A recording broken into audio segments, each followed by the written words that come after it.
Coach Kiffin will open with a comment, and then we'll get questions. All right, guys, thanks for coming. Really special to be back in camp. This time of year is always exciting for our staff and for our players.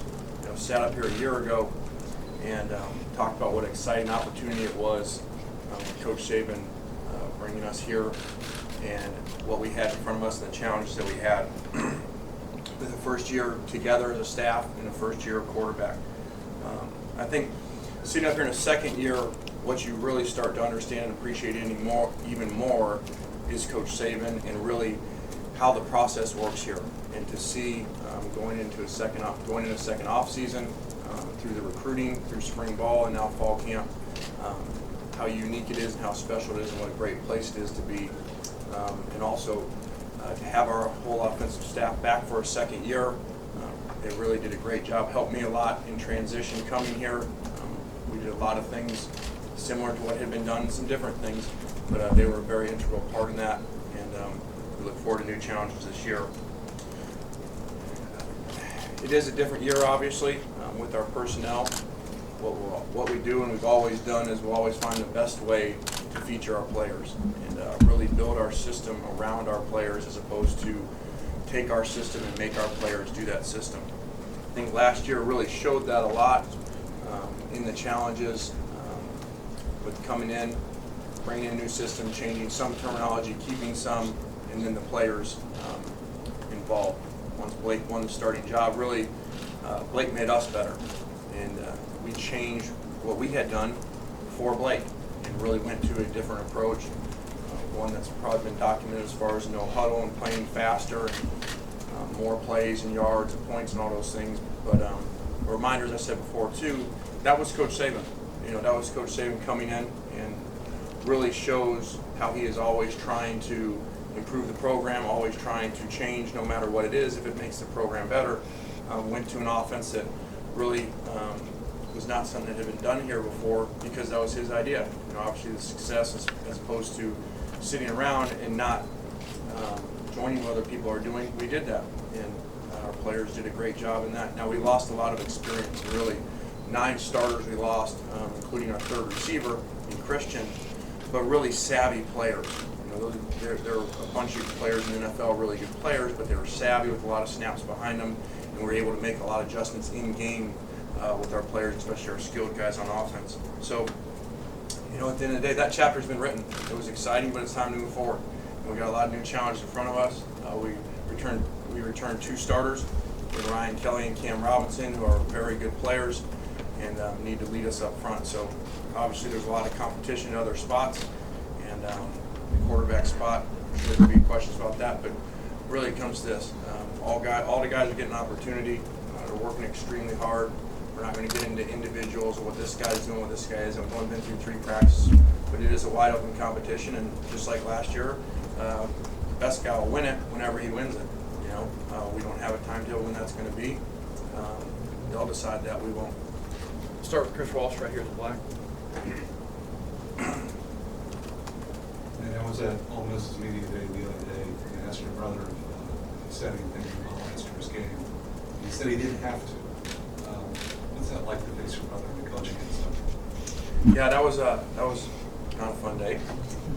I did see him at the beach in July, and he did say something about it. So, but they did a great job, and Hugh Freeze has done a great job with them, and especially on defense. You know, they play extremely hard on defense. They run to the ball, led the country in scoring last year. We've obviously watched a lot in the offseason because we need to do a better job against them. Really haven't done a very good job in 3 years against them, even though winning the first 2 games. So, we'll have our work cut out for us. They return a bunch of players, and they're really good up front. Right here with Mark. How do you envision using a player like O.J. Howard, and what does he bring to the table with his skill set? Yeah, questions about O.J. Howard and using him.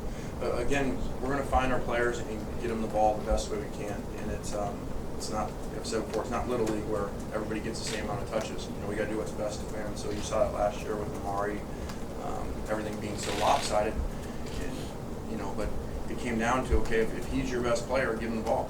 You know, it's a basketball mentality. You know, if LeBron's got 30 at half, you're not going to stop passing to him. So I think Amari had 47 catches in the first quarter games alone. So now he's gone. So where are those catches going to go? And I would think OJ would be a lot of that. He's a very special player, and he works extremely hard, like Amari did. Amari's one of the hardest workers on the field I've ever been around. Probably Amari and Reggie, and OJ and Derek now are kind of those next two guys where you see them out there working every day. So hopefully OJ has a very big year. Back here with Cecil. Coach, just to follow up a little bit on what you said about adapting to Blake's skill set last year. This year, you take some of those things out, put other things in for the guys that you have, whoever it turns out to be. Yeah, that's a little bit difficult because we don't know who it is yet. So we're kind of doing a bunch of different stuff and looking at new things like we always do in the off season. And then once we figure out who it is, we'll work the system to the things that they do best. Aaron, right here. Lane, last year with the success that you had with Blake and Omari, did it reaffirm to you your skills as a play caller and ability to create mismatches? I don't really think of it that way. I think for the most part, we've had pretty good success where we've been as far as moving the ball and getting balls to our playmakers. So, but it was fun last year. It was really fun to see the players. It was fun to see Blake's story unfold. You know, it was fun to see Amari because of how hard he worked, even though he knew about it, trying to have the season he has. And you love to see those stories go that way. And now he's a top 5 pick, and so you can use those for kids every year coming in. You know, here's a story of a guy that did everything that we asked and more, and then it paid off for him. Back on the other side, John. You mentioned the guys that we lost in offense, and Mark obviously being a big one part of that. We've got two really young guys, talented young guys coming in Davon and Calvin, very highly regarded, very highly recruited. What have you seen from them so far, and what kind of impact could they have in their first year here?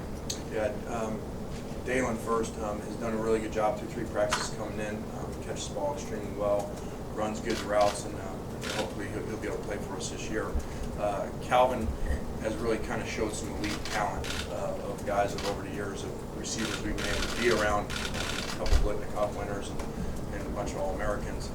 He's shown that talent. Now, it's a long ways to go to get to that level, but his speed and the way that he catches the ball in his transition, if he does the other things all the way through, which is a lot, he could be really special. John Zener right here in the blue.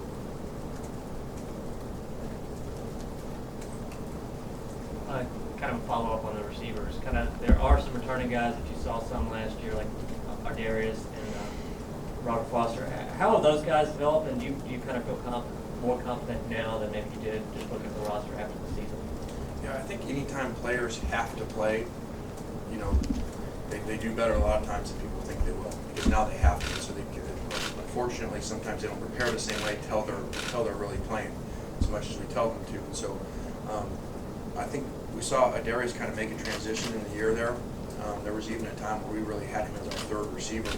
I want to say Mississippi State game, where we were trying to get him the ball, and then he got injured and didn't finish the year like we liked. But Darius is as talented, probably the most talented guy that we have, and has made some significant plays, even in games or in the spring, made some plays in some scrimmages. So we just got to get him, kind of take it to the next level where he can be an every down player. Robert Foster has flashed, very fast, showed us a really good skill set. Again, just need to continue to be more consistent. Right here, Dwayne, and then Alex. Coach, just 2 things. One, where has Jacob shown the most improvement from last year to now? And 2, when you've got 5 or 6 guys competing for the spot, does it make it more difficult to look at each guy because you're trying to get reps for each person? Yeah, like I said, we're not going to get into a lot of individuals with each guy. Jake, I think the one thing about Jake is there was probably too much put on Jake right away. I think you would compare it to an NFL quarterback, a rookie quarterback that held out, because he didn't have a spring ball. People forget about that. And all of a sudden, the guy just comes in and he's supposed to be the guy. So I think that was a difficult situation he was put in, and he handled it really well. Continues to work really hard. As far as having 5 quarterbacks, it does make it difficult, but the other way to look at it is if you eliminate 1 or 2, you might be eliminating the wrong guy. We sat up here, 1 year ago, and we didn't know who our quarterback was going to be at that time. And so you gotta let it play out and let them decide. Alex. Lane, this spring, several players mentioned that they've been playing with more shotgun, more tempo. What do you expect in the second year of your offense? Especially in terms of pace, do you think it's going to get faster or what?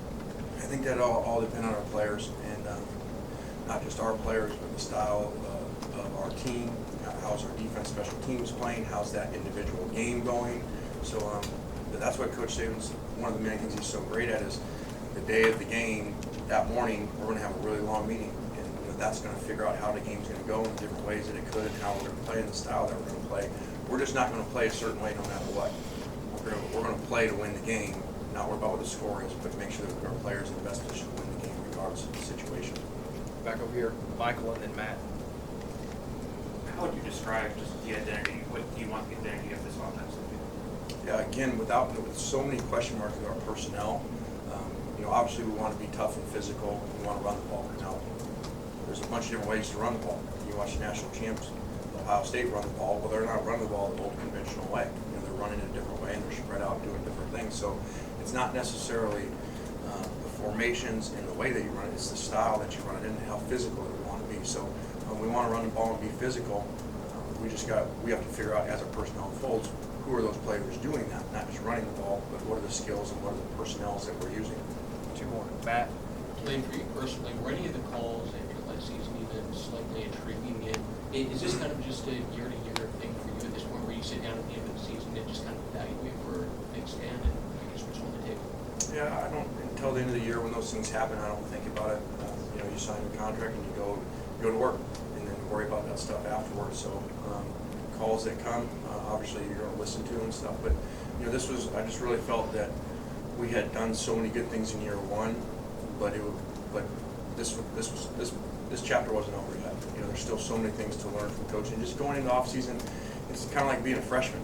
I've said that to one of our new coaches. Like, I feel like a sophomore now. Last year you're a freshman. You're just kind of trying to figure it out. You're just trying to get the scripts ready, get to practice and stuff. And now you really start to understand why and how he does everything and why it's so successful. Last question here, Ken. This year you guys got to work, very limited, but some contact over the summer. What kind of carryover did you see from your quarterback group, and was that time helpful? Yeah, I think that time was very helpful, even though we didn't have a ball out there for all of our players, not just quarterbacks, but especially our young players. Like we went to our first practice, and normally it's a split practice with the freshmen, separate than the varsity splitting your squad, and we didn't need to do that.